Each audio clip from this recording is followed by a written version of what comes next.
農曆新年賀歲煙花2月9號年初2晚上8點喺維港上空綻放。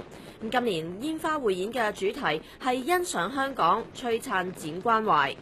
23,888枚煙花由3艘躉船發放，8幕歷時約23分鐘。其中第2幕靈猴牽歲會出現馬騮仔嘅笑面，祝願市民後年行大運。猴子頭咧係最複雜嘅，咁逢係造型嘅煙花咧都係有難度做嘅。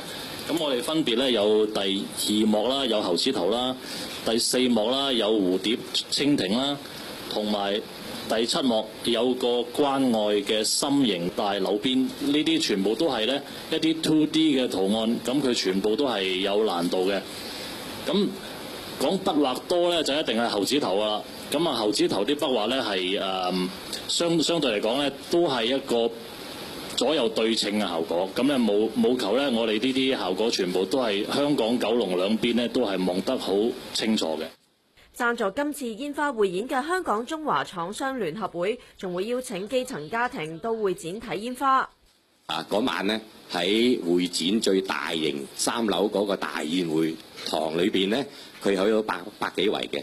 咁我哋而家計劃咧係有100席，100席。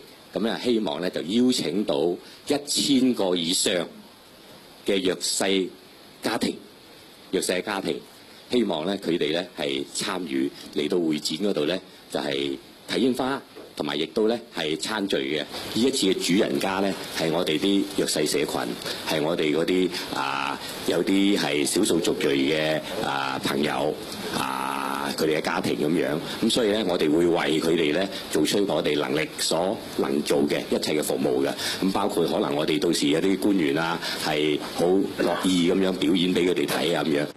廠商會今次斥資800幾萬贊助煙花匯演同有關活動，大會預計煙花匯演會吸引30萬人喺維港兩岸觀賞。